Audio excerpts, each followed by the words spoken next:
Solubility ആണ് നമുക്ക്. So അപ്പൊ സോലിബിലിറ്റി എന്ന് പറയുമ്പോൾ നമുക്ക് നേരെ അതുമായി റിലേറ്റഡ് ആയിട്ട് വരുന്ന കുറച്ച് പ്രോബ്ലം റിമോട്ട് വർക്ക് ചെയ്യണ്ടല്ലോ. യെസ്, അതിൽ നമുക്ക് വരുന്നത് സാച്ചുറേറ്റഡ് സൊല്യൂഷൻസ് ആണ്. അതൊക്കെ എന്ത് ചെയ്തോളാം നിങ്ങൾക്ക്. സാച്ചുറേറ്റഡ് സൊല്യൂഷൻ എന്ന് പറയുമ്പോൾ അതിന്റെ ഫാക്ടേഴ്സ്, ഡിപ്പെൻഡ് ചെയ്യുന്ന ഫാക്ടേഴ്സ് മാത്രം പഠിച്ചു വെച്ചാൽ മതി കേട്ടോ. ഓക്കെ, അത് പഠിച്ചു വെച്ചോളാം. ഇതൊന്നും ഞാൻ പറഞ്ഞു പോകുന്നില്ല, കാരണം ഇതൊക്കെ നമ്മൾ കുറെ പ്രാവശ്യം പറഞ്ഞതായതുകൊണ്ടാണ് അത് വിടുന്നത്. ഇനി സോലിബിലിറ്റി, ഗ്യാസ്, അതൊക്കെ ഒന്ന് വായിച്ചിട്ടേക്കണം. പക്ഷേ ഇതാ ഈ കാര്യം നമുക്ക് എന്താ പറയാ, ഗ്യാസുമായി റിലേറ്റഡ് ആയിട്ട് വരുമ്പോൾ നമുക്ക് ഇമ്പോർട്ടന്റ് ആയിട്ട് വരുന്ന ഒരു ലോ ആണ് ഹെൻറീസ് ലോ എന്ന് പറയുന്നത് കേട്ടോ. ഇയാളെ മറക്കരുത്, എന്തായാലും ഹെൻറീസ് ലോ ഉണ്ടാകും. ഹെൻറീസ് ലോ റിലേറ്റഡ് ആയിട്ടുകൊണ്ട് നമുക്ക് ഒരു പ്രോബ്ലംസ് ഉണ്ടാകും. ഹെൻറീസ് ലോയുടെ ആപ്ലിക്കേഷൻസ് 3 ആപ്ലിക്കേഷൻസ് ഉണ്ട്. അതിൽ അതിന് 2 ആപ്ലിക്കേഷൻസ് എക്സാമിന് മസ്റ്റ് ആയിട്ട് ക്വസ്റ്റ്യൻ ചോദിക്കും കേട്ടോ. ഒന്നില്ലെങ്കിൽ ഹെൻറീസ് ലോയുടെ പ്രോബ്ലം ഉണ്ടാകും, അല്ലെങ്കിൽ ഹെൻറീസ് ലോ ഉണ്ടാകും, അല്ലെങ്കിൽ ഹെൻറീസ് ലോയുടെ ആപ്ലിക്കേഷൻസ് ഉണ്ടാവും. ഏതെങ്കിലും ഒന്നും ഇല്ലാത്ത ക്വസ്റ്റ്യൻ പേപ്പർ ഇതുവരെ വരാതിരുന്നിട്ടില്ല. ഇതോളം അതിന് ഇമ്പോർട്ടൻസ് കൊടുക്കുക. ഹെൻറീസ് ലോ എപ്പോഴും നമുക്ക് അറിയാം അല്ലെ, നമുക്ക് അത് ഡയറക്ട്ലി പ്രൊപ്പോർഷണൽ ആണ് വരിക അല്ലെ. അതായത് സോലിബിലിറ്റി എന്ന് പറയുന്നത് പ്രഷറിന് ഡയറക്ട്ലി പ്രൊപ്പോർഷണൽ ആണ് വരുന്നത്. അപ്പോൾ അവിടെ നമ്മൾ എന്ത് ചെയ്തോളണം, അതിന്റെ ഡെറിവേഷൻ പഠിക്കുമ്പോൾ ഇതാ ഇതും കൂടെ ഹെൻറീസ് ലോ ഇതും കണ്ട് മസ്റ്റ് ആയിട്ട് എന്ത് ചെയ്തോളാം നിങ്ങൾ. ഇതാ ഈ പറഞ്ഞിരിക്കുന്ന P is equal to KH mole fraction, ഈ സംഭവം മസ്റ്റ് കൊടുത്തോളണം കേട്ടോ. ഓക്കെ, ഹെൻറീസ് ലോ ഇത് കഴിഞ്ഞിട്ടുണ്ടെങ്കിൽ അതിന്റെ മാത്തമാറ്റിക്കൽ എക്സ്പ്രഷൻ കൂടെ എന്ത് ചെയ്തോളണം, അതിന്റെ കൂടെ ആഡ് ചെയ്തോളണം കേട്ടോ. യെസ്, ആപ്ലിക്കേഷൻസ് ഉണ്ട് ഹെൻറീസ് ലോയുടെ. നമുക്കറിയാവുന്ന സോഡ വാട്ടർ മേക്കിംഗ് അല്ലേ, സോഡ വാട്ടർ മേക്കിംഗ് ഉണ്ട്, പിന്നെ സ്ക്യൂബ ഡൈവിംഗ് ഉണ്ട്, പിന്നെ എന്താ പറയുക നമുക്ക് ആ മൗണ്ടൻ ക്ലൈംബേഴ്സ് പോകുമ്പോൾ, അതായത് നമ്മൾ സോഡ വാട്ടർ മേക്കിംഗ്, അതായത് നമ്മൾ എപ്പോഴും സോഡ വാട്ടർ മേക്ക് ചെയ്തിട്ട് അണ്ടർ സീൽഡ് കണ്ടീഷനിലാണ് കീപ്പ് ചെയ്യുക അല്ലെ. അപ്പോൾ എന്ത് ചെയ്യാൻ പറ്റുള്ളൂ നമുക്ക്, അതിനകത്തുള്ള പ്രഷർ കൊണ്ട് ആ കാർബൺ ഡൈ ഓക്സൈഡ് ഗ്യാസ് വാട്ടറുമായിട്ട് മിക്സ് ചെയ്ത് എന്തായിട്ട് മാറുള്ളൂ, നമുക്ക് കാർബോണിക് ആസിഡ് ആയിട്ട് മാറി ആ പ്രഷറിൽ നമുക്ക് അത് കീപ്പ് ചെയ്യാൻ പറ്റുന്നത്. സോ അത്രയേ ഉള്ളൂ. When increase the pressure also increase the solubility of the carbon dioxide gas in water കേട്ടോ. വാട്ടറിനകത്തേക്ക് എന്ത് ചെയ്തോളും, ആ carbon dioxide gas soluble ആകുന്നത് നമ്മൾ അപ്ലൈ ചെയ്യുന്ന പ്രഷറിന് ഡയറക്ട്ലി പ്രൊപ്പോർഷണൽ ആയിരിക്കുള്ളൂ. അപ്പൊ അത് ഹെൻറീസ് ലോ അല്ലേ. അപ്പൊ അതിന്റെ ഹെൻറീസ് ലോയുടെ അപ്ലിക്കേഷൻസ് ആണ് സോഡ വാട്ടർ മേക്കിംഗ് എന്ന് പറയുന്നത്. ഇനി രണ്ടാമത്തത് സ്ക്യൂബ ഡൈവിംഗ് ആണ്. അതായത് സാധാരണ നോർമലി സ്ക്യൂബ ഡൈവിംഗിന് പോകുമ്പോൾ നമ്മുടെ ഓക്സിജൻ സിലിണ്ടർ കൊണ്ടാണ് പോകുന്നത്. അതിനകത്ത് നോർമലി ഉണ്ടാവേണ്ടത് 72 മുതൽ 74% നൈട്രജൻ ആണ് ഉണ്ടാവേണ്ടത്. ബട്ട് നോർമലി നൈട്രജൻ നമ്മുടെ ബോഡിക്ക് അത് സോലിബിൾ ആകില്ല. ഓക്കെ, ബട്ട് നമ്മൾ എന്തുണ്ട്, അടിയിലേക്ക് പോകുമ്പോൾ ഡീപ് സീയിലേക്ക് പോകുമ്പോൾ വാട്ടറിന്റെ പ്രഷർ മുഖേന നമ്മുടെ ബോഡിക്ക് എന്തുണ്ട്, ഹൈ പ്രഷർ ഉണ്ടാവും. ഈ ഹൈ പ്രഷറിൽ ഈ നൈട്രജൻ നമ്മുടെ ബ്ലഡുമായിട്ട് സോലിബിൾ ആവുകയും, സോ ആ കണ്ടീഷൻ നമ്മൾ പറയുന്നവരാണ് ബെൻഡ് ഫോർമേഷൻ എന്ന് പറയും കേട്ടോ. അങ്ങനെ ഉണ്ടായിക്കഴിഞ്ഞിട്ടുണ്ടെങ്കിൽ നമ്മുടെ മസ്കുലർ വീക്ക്നെസ് ഉണ്ടാകും, നമുക്ക് എന്ത് ചെയ്യാൻ പറ്റില്ല, വാട്ടറിൽ മൂവ് ചെയ്യാൻ പറ്റില്ല. സോ അപ്പൊ ആ സിറ്റുവേഷൻ പ്രൊവൈഡ് ചെയ്യാനായിട്ട് നമ്മൾ എന്ത് ചെയ്യും, ഹീലിയം നൈട്രജൻ പകരമായിട്ട് ആഡ് ചെയ്ത് കൊടുക്കും കേട്ടോ. ഓക്കെ, ഹീലിയം ആണ് നമ്മൾ എന്തായിട്ട് ആഡ് ചെയ്യുന്നത്, നൈട്രജൻ പകരം ആഡ് ചെയ്ത് കൊടുക്കുന്നത്. അപ്പോൾ ഹീലിയം നമ്മുടെ ബ്ലഡുമായിട്ട് എന്താ സോലിബിൾ ആയി കഴിഞ്ഞാൽ ഒരു പ്രോബ്ലം ഇല്ല. ബിക്കോസ് നമുക്കറിയാം റീസൺ എന്താണ്, നമുക്ക് ഹീലിയം ഇനേർട്ട് ഗ്യാസ് ആണല്ലേ. സോ അപ്പൊ അത് എന്താ നമ്മുടെ ഹെൻറീസ് ലോയുടെ ഒരു ആപ്ലിക്കേഷൻ ആയിട്ട് പറയാൻ പറ്റും. ഇനി മൂന്നാമത്തെ ആപ്ലിക്കേഷൻ എന്ന് പറയുന്നത് നമ്മൾ സാധാരണ നോർമലി ഈ മൗണ്ടൻ ക്ലൈംബേഴ്സ് ഉണ്ടല്ലോ, നമുക്ക് മുകളിലേക്ക് പോകുന്നതനുസരിച്ചുകൊണ്ട് അവിടുത്തെ പ്രഷർ ഡിക്രീസ് ചെയ്യുകയും സോലിബിലിറ്റി എന്ത് ചെയ്യുന്നുണ്ട്, നമുക്ക് ഡിക്രീസ് ചെയ്യും. അപ്പോൾ നമ്മുടെ ബ്ലഡിനകത്തുള്ള ഓക്സിജന്റെ കോൺസെൻട്രേഷൻ വളരെ കുറവായിരിക്കുള്ളൂ, നോർമലി ഉണ്ടാവുന്നേക്കാളും കുറയും. അങ്ങനെ കുറഞ്ഞു കഴിയുമ്പോൾ നമുക്ക് ബ്രീത്തിങ് ഡിഫിക്കൽറ്റി, മസ്കുലർ വീക്ക്നെസ്, അങ്ങനത്തെ കണ്ടീഷൻസ് ഉണ്ടാകും. ആ കണ്ടീഷൻ നമ്മൾ പറയുന്നതാണ് അനോക്സിയ എന്ന് പറയുന്നത് കേട്ടോ. ഇത് മൂന്നും പഠിച്ചോളാം. ഇതിപ്പോ എക്സ്പ്ലെയിൻ ചെയ്യാനുള്ള കാരണം ഇമ്പോർട്ടന്റ് ആയതുകൊണ്ടാണ് കേട്ടോ. ഓക്കെ, മൂന്നും പഠിച്ചോളാം കേട്ടോ, മറന്നു പോകരുത്. സോ അടുത്തിലേക്ക് നമ്മൾ പോവുകയാണ്. പ്രഷർ ഡെഫിനിഷൻ പഠിച്ചോളാം. നെക്സ്റ്റ് വൺ റൗൾസ് ലോ ആണ്. റൗൾസ് ലോ രണ്ടെണ്ണം ഉണ്ട് നമുക്ക് കേട്ടോ. Raoult's law for a volatile solute in സോൾവെന്റും ദെൻ നോൺ വോളറ്റൈലും ഉണ്ട് കേട്ടോ. വോളറ്റൈലും ഉണ്ട്, നോൺ വോളറ്റൈലും ഉണ്ട്. അപ്പോൾ റൗൾസ് ലോയുമായി ബന്ധപ്പെട്ട് വരുന്ന ഒഴിച്ചുകൂടാൻ പറ്റാത്ത ഒരു സംഭവമാണ് നമ്മുടെ ഒരു ഗ്രാഫ് എന്ന് പറയുന്നത്. ഈ ഗ്രാഫ് ഇട്ടാ, ഗ്രാഫ് പഠിച്ചോളെ മറന്നു പോകരുത് കേട്ടോ. എന്താ പറയാ, P1ഉം P2ഉം P ടോട്ടലും കണ്ടുപിടിച്ചോളണം കേട്ടോ. P1 P2 P ടോട്ടൽ കണ്ടുപിടിച്ചോളേ. റൗൾസ് ലോ ചോദിച്ചിട്ടുണ്ടെങ്കിൽ എന്തായാലും ഗ്രാഫിക്കൽ റെപ്രസെന്റേഷൻ പറയും. സോ ഇതിനെ ഡിപ്പെൻഡ് ചെയ്തുകൊണ്ട് റൗൾസ് ലോനെ ഡിപ്പെൻഡ് ചെയ്തുകൊണ്ട് solutions are broadly categorised into 2 types അല്ലെ, രണ്ടായി ഡിവൈഡ് ചെയ്യുന്നുണ്ട് നമുക്ക്. ഐഡിയൽ സൊല്യൂഷനും നോൺ ഐഡിയൽ സൊല്യൂഷനും അല്ലെ. റൗൾസ് ലോ ഒബേ ചെയ്യുന്നുണ്ടെങ്കിൽ അത് എന്തായിരിക്കും, നമുക്ക് ഐഡിയൽ സൊല്യൂഷൻ ആയിരിക്കുള്ളൂ. റൗൾസ് ലോ ഒബേ ചെയ്യാത്ത solutions are commonly known as non ideal solution. Okay, അപ്പോൾ ഐഡിയൽ സൊല്യൂഷൻ എപ്പോഴും ഫിക്സ്ഡ് ആയിരിക്കുള്ളൂ. ഓക്കെ, പക്ഷേ നോൺ ഐഡിയൽ സൊല്യൂഷൻ എന്തായിരിക്കും, നമുക്ക് ഒബേ ചെയ്യുന്നില്ല. സോ അതുകൊണ്ട് 2 ഡീവിയേഷൻസ് ഉണ്ടാവും നമുക്ക്. ഒന്ന് പോസിറ്റീവ് ഡീവിയേഷനും മറ്റേത് നെഗറ്റീവ് ഡീവിയേഷനും കേട്ടോ. റൗൾസ് ലോക്ക് 2 ഡീവിയേഷൻസ് ഉണ്ടാവും നമുക്ക്. ഒന്ന് പോസിറ്റീവ് ഡീവിയേഷനും മറ്റേത് നെഗറ്റീവ് ഡീവിയേഷനും കേട്ടോ. അത് പഠിച്ചു വെച്ചോളണം. ഓക്കെ, അപ്പോൾ പോസിറ്റീവ് ഡീവിയേഷനും നെഗറ്റീവ് ഡീവിയേഷനും ഉണ്ടാകുന്നത് നോൺ ഐഡിയൽ സൊല്യൂഷൻ ആയിരിക്കുള്ളൂ. മക്കളെ നോക്കിയാടാ, ഇതാ ഈ ഡോട്ട് കാണുന്നത് നമുക്ക് റൗൾസ് ലോ ആണ്. ഓക്കെ. അപ്പൊ വേപ്പർ പ്രഷറിലൊക്കെ വേരിയേഷൻ ഉണ്ടായി കഴിയുമ്പോൾ എന്തുകൂടെ അവിടെ നമുക്ക് നമ്മൾ ഈ പറഞ്ഞ നോർമൽ വാല്യൂസിനേക്കാളും ഹയർ വാല്യൂസ് കിട്ടും. അപ്പൊ മുകളിലേക്കാണ് ഹയർ വാല്യൂസ് വരുന്നുണ്ടെങ്കിൽ അത് പോസിറ്റീവ് ഡീവിയേഷൻ ആയിരിക്കുള്ളൂ. ലോവർ വാല്യൂസ് ആണെങ്കിൽ അതെന്തായിരിക്കും നമുക്ക് നെഗറ്റീവ് ഡീവിയേഷൻ ആയിരിക്കുള്ളൂ കേട്ടോ. അപ്പൊ നമുക്ക് വരുന്ന ക്വസ്റ്റ്യൻസ് എങ്ങനെ ആയിരിക്കുള്ളൂ, റൗൾസിൽ എക്സ്പ്ലെയിൻ ചെയ്യാൻ പറയും, എന്നിട്ട് ഒരു ഗ്രാഫ് തരും. ഈ ഗ്രാഫിനെ പോസിറ്റീവ് ഡീവിയേഷൻ ആയി കൺവേർട്ട് ചെയ്തുകൊണ്ട് റീഡ്രോ ചെയ്യാൻ പറയും. ഓക്കെ. അപ്പൊ റീഡ്രോ ചെയ്യുമ്പോൾ എപ്പോഴും ശ്രദ്ധിച്ചോളാം, പോസിറ്റീവ് ഡീവിയേഷൻ ആണെങ്കിൽ മുകളിലൂടെയാണ് വരയ്ക്കേണ്ടത്, നെഗറ്റീവ് ആണെങ്കിൽ എവിടെ ആയിരിക്കും നമുക്ക് അറിയാം, ഡൗൺ ആയിരിക്കും വരിക കേട്ടോ, മാറിപ്പോകരുത്. നെക്സ്റ്റ് നമുക്ക് ആസിയോട്രോപിക് മിക്സർ കേട്ടോ. ഓക്കെ. ആസിയോട്രോപിക് മിക്സർ ഇമ്പോർട്ടന്റ് ആണ്, 1 മാർക്ക് ആയിട്ട് എപ്പോഴും ചോദിക്കാറുണ്ട്. അതിൽ മിനിമം ബോയിലിംഗ് ആസിയോട്രോപ്സ് ഉണ്ട്, മാക്സിമം ബോയിലിംഗ് ആസിയോട്രോപ്സ് ഉണ്ട് കേട്ടോ. ഓക്കെ. അതിൽ പഠിക്കേണ്ട ഒരു കാര്യമുണ്ട്, മിനിമം ബോയിലിന്റെ എക്സാമ്പിൾ പഠിച്ചോളണം, മാക്സിമം ബോയിലിന്റെ എക്സാമ്പിൾ പഠിച്ചു വെച്ചോളണം കേട്ടോ. പിന്നെ അതുപോലെ തന്നെ നമുക്ക് ഈ സംഭവം ഇത് എന്താ പറയുക, ഇൻഡിവിജ്വലി ചോദിക്കാറുണ്ട് ചില സമയങ്ങളിൽ. What are the major difference between ideal and non ideal solution? Okay. ഇത് ചോദിച്ചു വെച്ചിട്ടുണ്ടെങ്കിൽ 2 മാർക്കിന്റെ ക്വസ്റ്റ്യൻസ് ആണെങ്കിൽ നമ്മൾ 1 സൈഡ് 2 പോയിന്റ്സും ദെൻ ഓപ്പോസിറ്റ് 2 പോയിന്റ്സ് എഴുതണം. അതായത് ടോട്ടൽ 4 പോയിന്റ്സ് നമുക്ക് വേണ്ടത്. ഇനി അതൊരു എന്താ പറയാ, ചിലപ്പോൾ സബ് ആയിട്ട് വരുന്ന ക്വസ്റ്റ്യൻസ് ആണെങ്കിൽ അവിടെ 1 മാർക്ക് ഉണ്ടാവുള്ളൂ. അപ്പൊ 1 മാർക്ക് ആണെങ്കിൽ നമ്മൾ ideal solution non ideal solution 3 ചെയ്യാൽ മതി. Ideal solution obey the Raoult's law at all concentration, then non ideal ആണെങ്കിൽ എന്താ പറയാ, നമുക്ക് doesn't obey the Raoult's law അല്ലെ.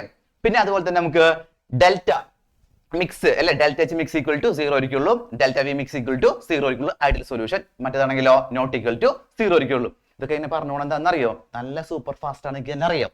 കാരണം നമുക്ക് എന്താ ഇതൊക്കെ പഠിച്ച് കഴിഞ്ഞ് പോയതാണ്, ജസ്റ്റ് ഇതിന്റെ ഒന്ന് ഓർമ്മപ്പെടുത്തൽ മാത്രമാണ് കേട്ടോ. ഓക്കെ. നെക്സ്റ്റ്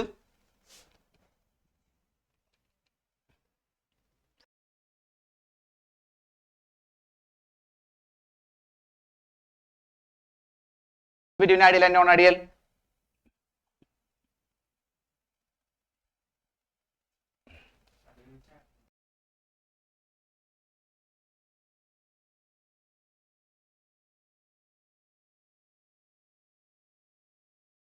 മക്കളെ വേഗം ideal solution non ideal solution ഒന്ന് വേഗം പഠിച്ചടാം, വേഗം ഡിഫറൻസ്. മറ്റേതൊന്ന് ഓപ്പൺ ചെയ്തോ.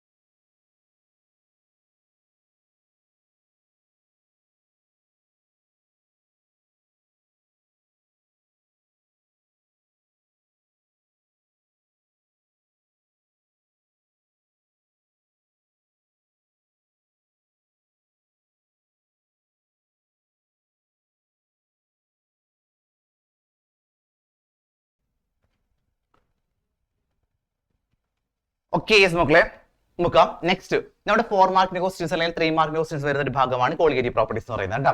Individually what is colligative property എന്ന് ചോദിക്കാറുണ്ട്. What are the major 4 types of colligative properties ചോദിക്കാറുണ്ട്. ആ 4 type of colligative properties individually ചോദിക്കും നമുക്ക്.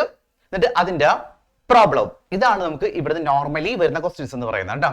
അപ്പോ നമുക്ക് കോളിഗേറ്റീവ് പ്രോപ്പർട്ടീസ് എന്ന് പറഞ്ഞാൽ ഇത്രയേ ഉള്ളൂ. അതായത് സൊല്യൂഷന്റെ പ്രോപ്പർട്ടി എന്ന് പറയുന്നത് always depending upon the number of moles, അല്ലാതെ എന്തല്ല അതിന്റെ നേച്ചറിനല്ല അല്ലെ. അപ്പൊ 4 കോളിഗേറ്റീവ് പ്രോപ്പർട്ടീസ് ഉണ്ട്.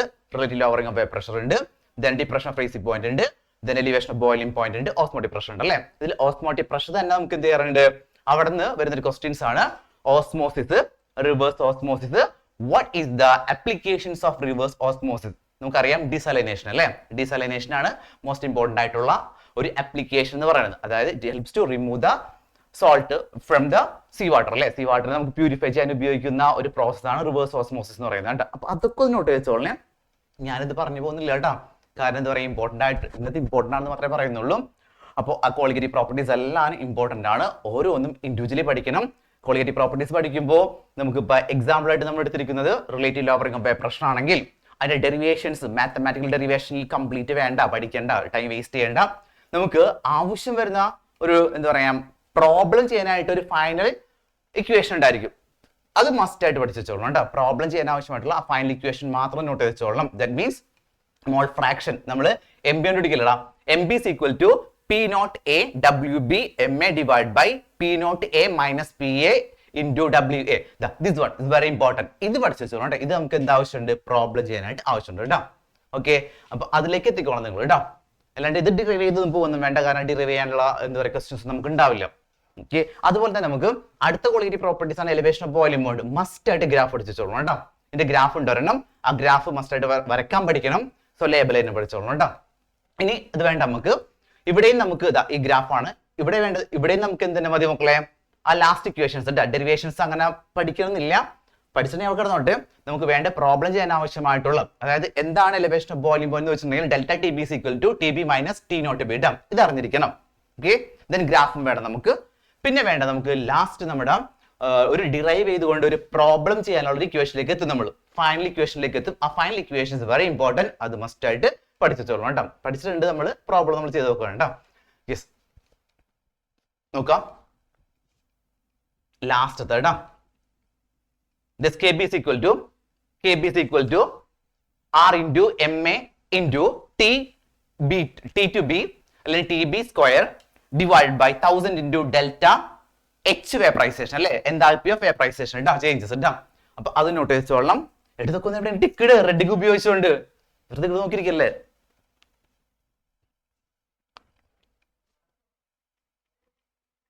നെക്സ്റ്റ് ഡിപ്രഷൻ ഫ്രീസിംഗ് പോയിന്റ് മക്കളെ. ഇവിടെയും ഡിപ്രഷൻ ഫ്രീസിംഗ് പോയിന്റിൽ എക്സ്പ്ലനേഷൻ പ്ലസ് ഗ്രാഫ് പ്ലസ് അതിന്റെ മാത്തമാറ്റിക്കൽ എക്സ്പ്രഷൻ ഇടാം. പിന്നെ ഫൈനൽ ഇക്വേഷൻ, അത് മാത്രം മതി നമുക്ക്. ഗ്രാഫ് ഇമ്പോർട്ടന്റ് ആണ്.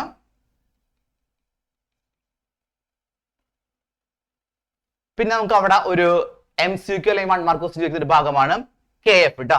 ആ KF പറയുന്നൊരു പേരുണ്ട്, അറിയാൻ കോൺസ്റ്റന്റ് ആണുള്ളത്. എന്താ? മോളാൽ എലിവേഷൻ കോൺസ്റ്റന്റ്, അല്ലെങ്കിൽ ഫ്രീസിംഗ് ഡിപ്രഷൻ കോൺസ്റ്റന്റ്, അല്ലെങ്കിൽ ക്രൈസോസ്കോപ്പിക് കോൺസ്റ്റന്റ് ഇടാം. ആ 3 പേര് നോട്ട് ചെയ്തോട്ടാ. MCQ ഉണ്ടാവുന്നതാണ് അത്, അല്ലെങ്കിൽ 1 മാർക്ക് ആയിട്ട് ചോദിക്കുന്ന ഒരു ഭാഗം കൂടെയാണത്.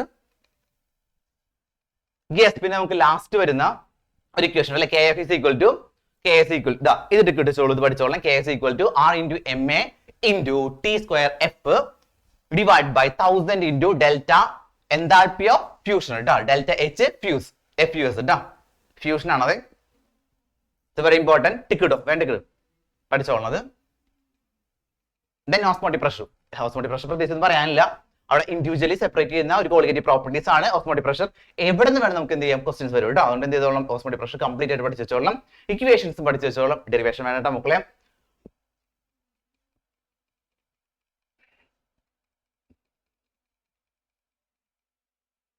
പിന്നെ അവിടെ നമുക്ക് വളരെ ഇമ്പോർട്ടൻ്റ് ആയിട്ടുള്ള 1 മാർക്ക് ക്വസ്റ്റ്യൻ ഭാഗമുണ്ട്. Isotonic solution, hypotonic solution, hypertonic solution. Iso എന്ന് വെച്ചാൽ നമുക്ക് പ്രഷർ രണ്ടിന്റെയും ഈക്വൽ ആയിരിക്കുള്ളൂ അല്ലെ. ഈക്വൽ പ്രഷർ ആണെങ്കിൽ ഐസോട്ടോണിക് എന്ന് പറയും നമ്മൾ. ഒരു സ്ഥലത്ത് പ്രഷർ കൂടുതലും ഒരു സ്ഥലത്ത് പ്രഷർ കുറവാണെങ്കിൽ അത് ഹൈപ്പർ, കൂടുതലാകുമ്പോൾ ഹൈപ്പർ, ദെൻ കുറയുന്ന സിറ്റുവേഷൻ ആണെങ്കിൽ ഹൈപ്പോട്ടോണിക് കേട്ടോ. മാറിപ്പോകരുത്. ഐസോ, ഹൈപ്പർ, ഹൈപ്പോട്ടാ. ഓക്കെ, ആ സൊല്യൂഷൻസ് പഠിച്ചോളണം. സോ പിന്നെ അവിടെ നിന്ന് വരുന്ന ഒരു ഇൻഡിവിജ്വൽ ഇമ്പോർട്ടൻറ്റ് ക്വസ്റ്റ്യൻസ് ആണ് നമ്മൾ നോർമലി ഇൻട്രാവീനസ് ഇഞ്ചക്ഷൻ ഉണ്ടല്ലോ, IV കൊടുക്കുമ്പോഴെപ്പോഴും നമ്മൾ എടുക്കുന്ന മെഡിസിൻസ് ഒരു സലൈൻ സൊല്യൂഷൻ മിക്സ് ചെയ്താണ് ഇഞ്ചെക്ട് ചെയ്യാറ് അല്ലേ. ദാറ്റ് മീൻസ് ഏകദേശം അതിന്റെ കോൺസെൻട്രേഷൻ എന്ന് പറയുന്നത്, അല്ലെങ്കിൽ പ്രഷർ കോൺസെൻട്രേഷൻ എന്ന് പറയുന്നത് 0.9% ആയിരിക്കുള്ളൂ കേട്ടോ. കാരണം അതാണ് നമ്മളുടെ ബ്ലഡിന്റെ പ്രഷർ എന്ന് ബ്ലഡിന്റെ ഓസ്മോസിസ് പ്രഷർ എന്ന് പറയുന്നത്.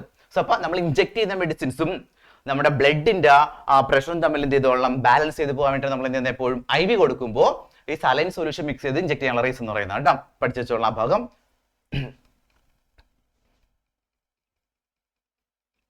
റിവേഴ്സ് ഓസ്മോസിസ് പറയണ്ടല്ലോ എന്താണെന്നുള്ളത്. റിവേഴ്സ് ഓസ്മോസിസ് ആപ്ലിക്കേഷൻ ഞാൻ കുറച്ച് നേരത്തെ പറഞ്ഞാണത്, അതുകൊണ്ട് ഞാൻ പറയുന്നില്ല, പഠിച്ചോളാം. Abnormal molar mass. Okay, abnormal molar മാസിൽ 1/2 ഫാക്ടേഴ്സ് ഇടാം. 1/2 ഫാക്ടേഴ്സ് 3 വേയിൽ നമുക്ക് എന്ത് ചെയ്യാൻ പറ്റും, അപ്ലൈ ചെയ്യാൻ പറ്റുന്നുണ്ട്. ആ 3 വേ എന്ത് ചെയ്തോളാം, പഠിച്ചു വെച്ചോളാം. ആ 3 വേ അവിടെ കിടക്കുന്നുണ്ട്, ആ 3 പഠിച്ചു വെച്ചോളാം. പിന്നെ അതുകൊണ്ട് നമുക്ക് ഡിഗ്രി ഓഫ് ഡിസോസിയേഷനും അസോസിയേഷൻ ഉണ്ട്. അതിന്റെ ഇക്വേഷൻസ് പഠിക്കണം. യെസ്, അപ്പൊ ഇത്രയുമാണ് നമുക്ക് ഇതിനകത്തുള്ള ഇമ്പോർട്ടൻ്റ് ആയിട്ടുള്ള കാര്യങ്ങൾ കേട്ടോ. സോ ഞാനിപ്പോ പറഞ്ഞപ്പോ എന്തൊക്കെ ക്യാച്ച് ചെയ്തോ അതൊക്കെ ഇമ്പോർട്ടൻ്റ് ആണ്, അതൊക്കെ പഠിച്ചു വെച്ചോളാം. ഒക്കെ റിപ്പീറ്റഡ് ക്വസ്റ്റ്യൻസ് എന്ന ഭാഗം ഉണ്ടാവും. മക്കളെ പഠിക്കാനുള്ള സമയം ലഭ്യം, വേഗം തന്നെ ബുക്ക് തുറക്കുക, മെറ്റീരിയൽസ് എടുക്കുക, മെറ്റീരിയൽ എടുത്ത് ഫ്രണ്ടിൽ വെക്കുക, ടെക്സ്റ്റ് ബുക്ക് എടുത്ത് ഫ്രണ്ടിൽ വെക്കുക, ബാക്കി വരുന്ന ആക്സസറീസ് ഒക്കെ എടുത്ത് ഫ്രണ്ടിൽ വെക്കുക. വേഗം ചെയ്തോളാം, തുടങ്ങിക്കോട്ടെ, സ്റ്റാർട്ട് ചെയ്തോളൂ പഠിക്കാനായിട്ട് കേട്ടോ. Do it fast.